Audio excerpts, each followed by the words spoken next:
اللہ نے اس حضرت ابراہیم الخلیل علیہ السلام کو حکم دیا، وہ آئے اور بنا کعبہ کا حکم ملا کہ یہاں اللہ کا گھر بنائیں، تو ابراہیم علیہ السلام نے اس کعبے کی اللہ کے حکم سے بنیاد رکھی، اور بنیاد اسی قواعد پہ رکھی گئی جو آدم علیہ السلام نے قواعد رکھے تھے اللہ کے حکم سے۔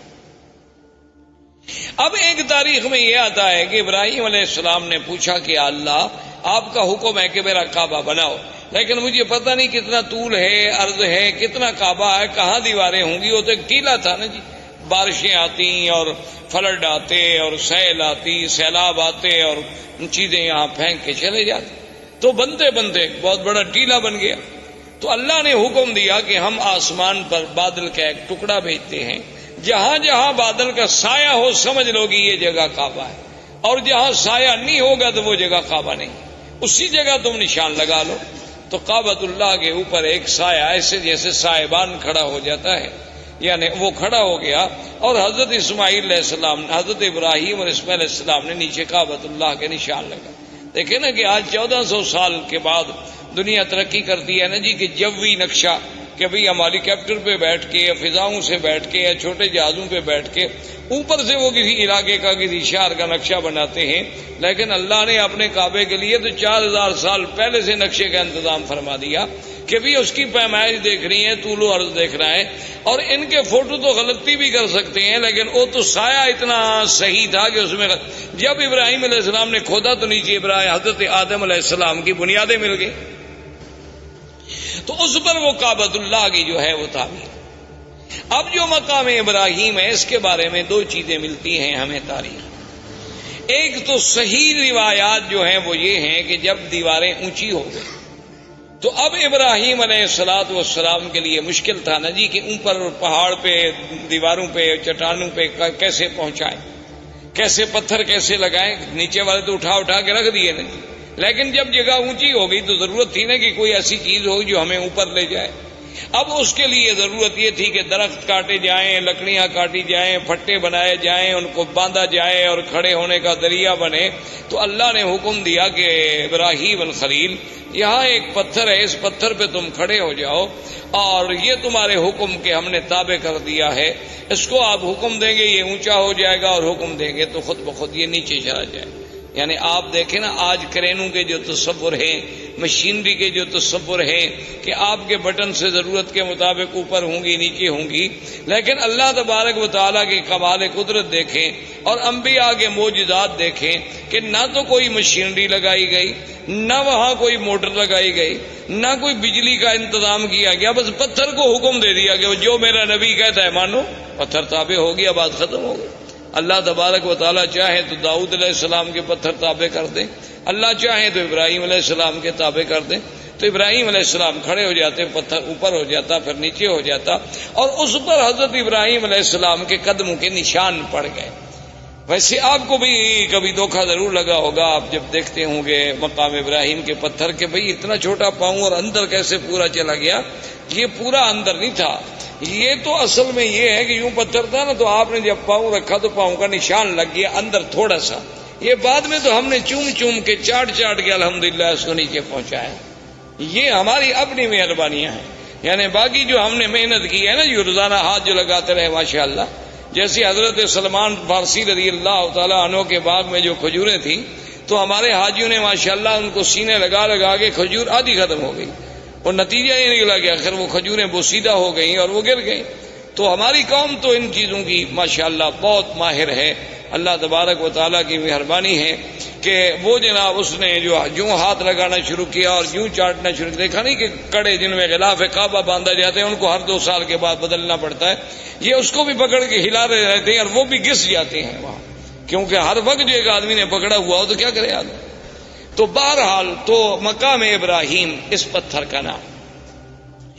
اچھا اللہ کی شان دیکھیں، یہ مقام ابراہیم جہاں اب ہے یہاں نہیں تھا، یہ مقام ابراہیم جو ہے بالکل کعبۃ اللہ کی دیوار کے ساتھ تھا، کیونکہ یہ تو تعمیر میں کام لگایا گیا نا جی، اور تعمیر کے بعد وہیں اس کو چھوڑ دیا گیا، اس کو دور لانے کی تو کوئی وجہ ہی نہیں تھی۔ اب بھی آپ نے دیکھا ہوگا کعبۃ اللہ کے دروازے کے پاس اگر آپ دیکھیں نا تو بنیادوں پر ویسے پتھروں کے تھوڑے تھوڑے نشان ہیں. دراصل یہ وہ مقام ہے جہاں جبریل علیہ السلام نے کھڑے ہو کر حضور کو نماز پڑھائی. یہ مقام امامت جبریل علیہ السلام ہے. کعبۃ اللہ کا دروازہ جہاں ختم ہوتا ہے تو نیچے آپ ذرا بنیاد پر نظر ڈالیں تو وہاں آپ کو ایسے 4-5 ٹکڑے پتھروں کے عجیب عجیب سے لگے ہوئے نظر آئیں گے اس کی بنیاد میں. تو یہ وہ جگہ ہے جہاں سیدنا آقا انعامدار سرکار دو عالم صلی اللہ علیہ وسلم کو جبریل نے نمازیں پڑھائیں، 5 اول وقت میں اور 5 آخر وقت میں. تو یہ بھی وہ نشان جو تھا رکھا گیا. اچھا، اسی کے ساتھ اب تو مطاف مبارک کو ٹھیک کیا گیا.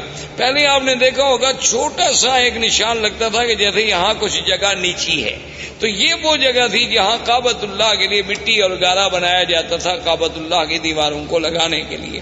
تو یہ وہ مقام تھا جہاں سیدنا ابراہیم علیہ السلام نے مٹی بنائی اور اس کا پانی ڈالا تاکہ پتھروں کو جمانے کے لیے اس مٹی سے فائدہ اٹھایا جا سکے.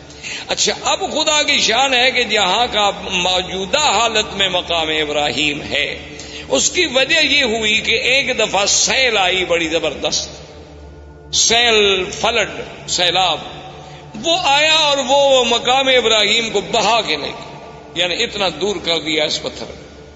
تو اب صحابہ اکٹھے ہوئے کہ بھی اس کا کیا حل کیا جائے، اس کو وہاں لے جائیں جہاں اپنے اصل مقام پہ تھا، یا اس مقام ابراہیم کے حجر ابراہیم کو ہم یہاں رہنے دیں، اب یہاں پہنچ گیا ہے.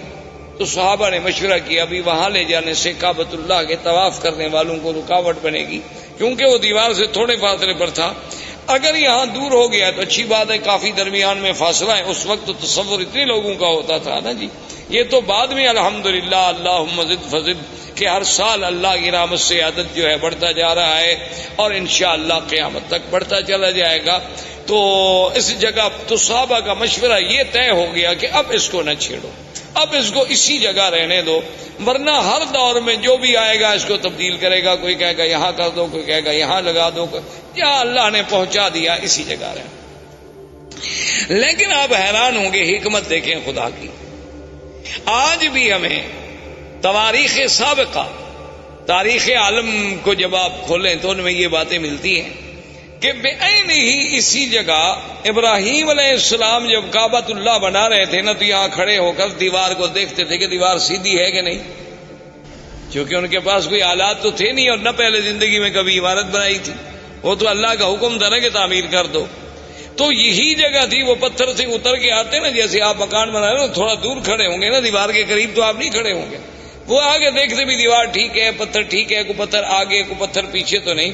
تو اللہ کو بھی وہی جگہ منظور تھی کہ سیلاب بھی آیا تو اس پتھر کو اسی جگہ لے آیا، ورنہ وہ چاہتا تو یہاں سے دور لے جاتا. لیکن اللہ تبارک و تعالیٰ کی شان ہے تو وہ دونوں مقام ابراہیم بن گئے. واتخذوا من مقام ابراہیم مصلی، ایک تو اس سے مراد وہ پتھر اور ایک اس سے مراد وہ مقام جہاں ابراہیم علیہ السلام کھڑے ہو کے کعبۃ اللہ کی عمارت کو دیکھا کرتے تھے.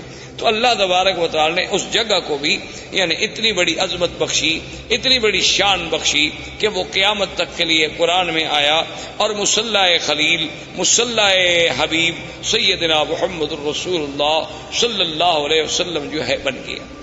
اب یہ سیدنا ابراہیم علیہ السلام نے کعبہ بنایا، اللہ نے ندا کا حکم دیا کہ کعبہ بن گیا ہے، لوگوں کو حج کے لیے پکارو. تو اس ندا میں بھی اقوال ہیں. بعض علماء فرماتے ہیں اسی حجر ابراہیم پہ کھڑے ہو کے ابراہیم علیہ السلام نے ندا دی. بعض علماء فرماتے ہیں کہ جبل ابی قبیس، یہ جو پہلا جس قریب پہاڑ ہے نا جس پہ اب محلات ہیں، یہ پہاڑ ابی قبیس جی، اور اللہ کی شان ہے کعبۃ اللہ اول بیت، یہ دنیا میں سب سے پہلا گھر، اور ابی قبیس اول جبل وضع فی الارض، یہ دنیا کے پہاڑوں میں سب سے پہلا پہاڑ ہے جو زمین پہ رکھا گیا. تو ابھی قبیس پہ کھڑے ہوئے. اور ایک روایت میں ہے کہ حضرت ابراہیم علیہ السلام عرفات میں جا کے عرفات کی پہاڑی پہ کھڑے ہو کے آپ نے ندا دی. ایک روایت یہ بھی آتی ہے. تو وہاں سے اللہ نے ان کی ندا کو پوری دنیا میں کائنات میں پہنچا دیا. تو اب ابراہیم علیہ السلام تشریف لے گئے، حضرت اسماعیل علیہ السلام یہاں رہے، حضرت اسماعیل علیہ السلام کی شادیاں ہوئیں. اس طریقے سے اللہ تبارک و تعالی نے سرزمین کو آباد کیا، اور اس پورے علاقے میں ما سوائے دین توحید کے اور کوئی دین نہیں تھا. یعنی سب لوگ جو تھے وہ ملت ابراہیم، سب لوگ جو تھے وہ دین ابراہیم پہ تھے، اور کوئی شرک نہیں، کوئی بے دینی نہیں، کوئی احداث نہیں، کیونکہ ان علاقوں کو تو دین ملا ہے۔ اسی وجہ، یہی تو وجہ تھی نا کہ ہر آدمی یہ کہتا تھا کہ میں ملت ابراہیم پہ ہوں۔ یہودیوں کا بھی دعویٰ کہ ہم ملت ابراہیم، نصرانیوں کا دعویٰ کہ ہم ملت ابراہیم، مشرکین مکہ کا دعویٰ کہ ہم ملت ابراہیم پہ۔ آخر اللہ نے ارشاد فرمایا ما کان ابراہیم یہودیا ولا نصرانیا ولکن کان حنیفا مسلما وما کان من المشرکین۔ اللہ نے فرمایا کہ ابراہیم نہ تو یہودیت پہ تھے نہ نصرانیت پہ، اب وہ تو بالکل ساری دنیا سے مائل ہو کے دین اسلام، دین حق پہ چلنے والے، اور نہ وہ مشرکین میں سے تھے۔ تو یہ سارا دین جو تھا دین توحید تھا، ملت ابراہیمی تھی۔ سب سے پہلے عمر ابن لوہی ایک شخص تھا، وہ مکے کا سردار تھا اور بہت بڑا سردار، یعنی اس کی بات جو تھی نا جی مکے میں اور قبائل میں اور حول مکہ ایسے مانی جاتی تھی کہ اس کی بات کے ٹالنے کا کسی کو کوئی تصور بھی نہیں تھا۔ تو عمر ابن لوہی جو ہے یہ وہ آدمی ہے جو حاجیوں کو بڑی خدمت کرتے، ان کو زمزم پلاتے، صرف زمزم خالی نہیں بلکہ اس میں اصل ملا کے، شہد ملا کے پلاتے تھے حاجیوں۔ تو یہ عمر ابن لوہی جو ہے یہ شام کے علاقے میں گیا تجارت کے لیے، تو وہاں اس نے ایک قوم تھی عمالقہ قوم کو دیکھا کہ ان کے پاس بت ہیں اور مختلف شکلیں ہیں، کوئی مردوں کی، کوئی عورتوں کی، مختلف خوبصورت قسم کے، کوئی چاندی کے، کوئی سونے کے، کوئی لکڑی کے، کوئی مٹی کے۔ تو اس نے ان سے پوچھا بھی یہ کیا ہے؟ تو عمالقہ نے ان سے کہا کہ بھی یہ ہمارے خدا ہیں، آلہہ ہیں۔ اصل تو خدا وہی ہے بڑا، لیکن اس کو تو ہم نہ دیکھ سکتے ہیں نہ اس سے ہم بات کر سکتے ہیں، تو آدمی کا کم سے کم مرکز محبت، مرکز نظر، مرکز توجہ کوئی ایسا تو ہو جو ہمیں نظر آئے، وہ تو ہمیں نظر بھی نہیں آتا۔ تو اس لیے یہ چھوٹے چھوٹے خدا ہیں، جب ہم مشکل میں ہوتے ہیں تو ہم آ کر ان کو پوجتے ہیں، ان کی عبادت کرتے ہیں، اور پھر ان کی عبادت سے جن کی یہ تصویریں ہیں، تماثیل ہیں، وہ ہم سے خوش ہوتے ہیں، وہ اللہ میاں کو کہہ دیتے ہیں تو ہمارا کام ہو جاتا ہے۔ تو یہ اصل میں چھوٹے چھوٹے ہم نے آلہہ بنا رکھے ہیں اپنے اپنے تصورات کے مطابق۔ اصل میں وہ آلہہ کی ابتدا جو ہے یعنی وہاں عمالقہ میں کہاں سے آئی؟ نوح علیہ السلام کے زمانے سے، اس وقت سے بت پرستی چلی آ رہی تھی۔ اور وہ بت پرستی کیسے آئی تھی کہ جب کوئی اللہ والا فوت ہو گیا تو اس کے پہلے فوٹو بنائے گئے، محبت کے لیے گھر میں رکھا گیا، پھر آہستہ آہستہ اس پہ پھولوں کے ہار لٹکائے گئے، پھر پرنام کیا گیا، اور آخر میں سجدے شروع ہو گئے۔ ابتدا وہاں سے شروع۔ جیسے آج کل آپ دیکھتے ہیں مسلمانوں کے بھی گھر میں بھی مرشد کا فوٹو ہے، ماشاءاللہ صبح اٹھ کے زیارت فرماتے ہیں۔ اسی طرح بہت سارے لوگوں نے قرآن شریف کے پہلے صفحے پر اپنے مرشد کا فوٹو رکھا ہوتا ہے کہ جب تلاوت قرآن کرنی ہو تو پہلے مرشد کے فوٹو کی زیارت کرتے ہیں، بوسہ دیتے ہیں، آنکھوں سے لگاتے ہیں، پھر وہ فوٹو حکم کرتا ہے قرآن پڑھو تو پڑھتے ہیں، اگر حکم نہ کرے تو قرآن بند کر کے رکھ دیں گے، چونکہ چلنا تو مرشد کے حکم پر ہے نا، اگر وہ ہمیں حکم دیں گے تو اس طرح عمالقہ میں یہ بھی بت پرستی داخل ہو گئی۔ تو عمر ابن لوہی کے دماغ میں پتہ نہیں کیا آئی کہ ایک نئی چیز ہے، تو اس نے کہا اچھا بھی ایک دو بت مجھے بھی دو تاکہ میں ان کو مکے میں لے جاؤں اور ہم بھی ادھر کعبۃ اللہ میں رکھیں گے۔ تو سب سے پہلا بت جو عمر ابن لوہی لے کے آیا وہ حبل تھا، اس کا نام تھا حبل۔ وہ جب لے کے آیا حبل کو یہاں رکھا اور سارے مکے والوں کو بلایا کہ بھئی یہ تو ہمیں خدا مل گیا ہے، ایسے پہلے تو ہم خالی گھر میں عبادت کر رہے تھے، خدا تو نہیں تھا، تو اب سب اس کی عبادت کیا کریں۔ تو لوگوں نے اس کی عبادت کرنی شروع کی۔ اس نے باقی قبائل کو بلایا، پھر ہر قبیلے کے لیے خدا بنتا چلا گیا، کو بنو ثقیف کا، کو بنو حذیل کا، کو بنو خزاعہ کا، کو قریش کا، کو بنو ہاشم کا، سب خدا بناتے گئے۔ اور پھر اس نے لوگوں سے یہ بھی کہہ دیا، اس نے کہا کہ دیکھو یہ بت تو بناؤ، خدا تو بناؤ، لیکن یہ شرط ہے کہ مٹی ہمارے اس شہر کی ہو، یعنی پتھر یہاں سے لو، مٹی بھی یہاں سے لو، پھر اس سے بناؤ، ہر مٹی سے نہ بناؤ، چونکہ یہ تو اللہ کے گھر کی مٹی ہے نا، یہ تو مبارک مٹی ہے۔ یہ چیزیں جو ہے نا جی اس کے دماغ میں آئیں. اس لیے حضور پاک نے فرمایا تھا کہ اول من بدل الدین عامر بن لہی، سب سے پہلے اللہ کے دین میں تحریف کرنے والا، بدلنے والا اور شرک کی ابتدا کرنے والا سرزمین مکہ میں جو تھا تو عامر بن لہی. اور حضور نے یہ بھی ارشاد فرمایا کہ انی رأیت، فرمایا میں نے مجھے دکھایا گیا ہے کہ یجر امعاہ فی النار، کہ وہ اپنی آنتیں جو ہے جہنم میں گھسیٹتا ہوا جہنم میں چل رہا ہے. تو یہ وہ پہلا شخص تھا جس سے بت پرستی کی ابتدا. اس نے آرڈر کر دیا کہ بھئی کوئی آدمی بت بنائے، ہر قبیلہ بت بنائے، لیکن وہ بت مکے کے پتھروں سے ہو. اور دوسری بات یہ ہو گئی، اس نے حکم کر دیا کہ ہر قبیلہ جو بت بنائے اس اپنا ایک بت جو ہے وہ یہاں رکھے، یعنی ہم اس قبیلے کو شرف دیں گے کہ تمہارا خدا جو ہے وہ کعبے میں موجود ہے.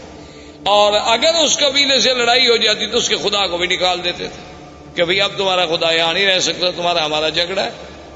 تو اس طرح جناب یہ ہوا، حتیٰ کہ بڑا عجیب واقعہ ہے کہ ایک شخص سفر پہ گیا تو اس کو وہ اپنا بت جو تھا وہ بھول گیا اور مکہ مکرمہ سے پتھر اٹھانا بھی بھول گیا. اب راستے میں اس کا دل ہوا کہ میں اپنے خدا کی پوجا کروں، اپنے بت کی پوجا کروں، اپنے صنم کو پوجوں. تو اب اس نے کہا بھی میں کہاں سے بناؤں، وہ تو میں مکہ سے تو پتھر لایا نہیں.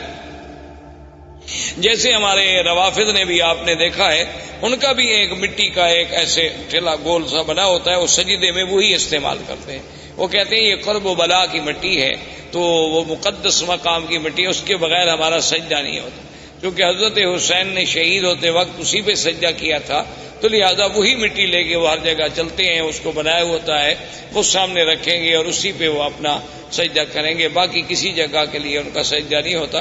اللہ نے ہمارے لیے پوری دنیا پاک کی، انہوں نے جناب تنگ کرتے مشرکین مکہ نے کہا مکے کے پتھروں کا بت بناؤ، انہوں نے کہا کربلا کا بناؤ. تو بہرحال اللہ رحمت فرمائے. تو اب جناب یہ ہوا کہ اس بندے کو سوچ آئی کہ میں کیا کروں. اس نے کہا کہ میرے پاس کھجوریں البتہ تھی سفر میں، اور تو کوئی خوراک نہیں ہوتی تھی، تو میں نے کھجوروں کو اکٹھا کیا اور کھجوروں کو جیسے میرا بت تھا نا اس کی شکل کا ایک بت کھجوروں سے بنایا. کھجوروں سے اس کی گٹھلیاں نکال دی اور کھجوروں کو معجون کی شکل دے کر میں نے اس کا بت بنا دیا اور اس کی پوجا کرنی شروع. اس کی عبادت کرتا رہا، لیکن کہتے ہیں جب بعد میں بھوک لگی تو خدا کو کھا گیا اور میں کیا کرتا. وہ کہتے آخر میرے پاس کوئی حل نہیں تھا. جب سفر میں مجھے بھوک نے ستایا تو میں نے کہا یار میں اب کیا کروں. تو میں نے پھر خدا کی پہلے ٹانگ کاٹی، پھر ہاتھ کاٹا، پھر گردن کاٹی اور آہستہ آہستہ کھا گیا. سارا سفر میں راستے میں بندہ خدا کو کھا گیا. یعنی آپ اندازہ کریں جاہلیت کا. اسی لیے اکبر نے حالی نے کہا تھا نا کہ کھڑے ہیں کھڑے ہیں، پڑے ہیں پڑے ہیں، جو ماپو تو بندے خدا سے بڑے ہیں. تو یہ فطرت انسانی ہے کہ جب وہ بھٹکتی ہے تو پھر ایسی حرکتیں کرتی. جیسے کہ ایک صحابی مسلمان ہوئے، اسلام لانے کے بعد لوگوں نے کہا کہ بھئی آپ ہمیں اپنی زندگی کا کوئی واقعہ سنائیں. اس نے کہا کہ بھئی آپ تو کہتے ہیں کہ یہ بت جو ہے نا کوئی فائدہ نہیں پہنچاتے، لیکن میرا جو خدا تھا نا، جو میرا بت تھا جس کی میں پوجا کرتا تھا، اس نے مجھے بہت فائدہ پہنچایا. اب صحابہ حیران ہو گئے کہ بت کیسے فائدہ پہنچائے. اس نے کہا ابھی کیسے. اس نے کہا سر میں ایک دفعہ سفر پہ گیا، صحرا کا سفر تھا، تو میں اپنے بت کو چھوڑ کے کسی کام گیا، واپس آیا تو دیکھا کہ وَالثَّعْلَبُ يَبُولُ عَلَىٰ رَأْسِهِ، کہ ایک صحرا کی لومڑی کھڑی ہے اور میرے اس بت پہ پیشاب کر رہی ہے. تو میں نے کہا ھذا رب، یہ خدا ہو سکتا ہے جس پہ ثعلب آ کر پیشاب کر دے. تو میں نے اس وقت اس کو پھینک دیا اور دل میں اسلام داخل ہو گیا کہ واقعی اللہ تبارک و تعالیٰ کے دین کے علاوہ یہ محض ہمارے تخیلات ہیں اور فسادات ہیں. تو بہرحال میرے کہنے کا مقصد یہ تھا کہ یہاں سے عرب سے بت پرستی شروع ہوئی اور آہستہ آہستہ یہاں شرک کی جڑیں پھیلتی چلی گئی.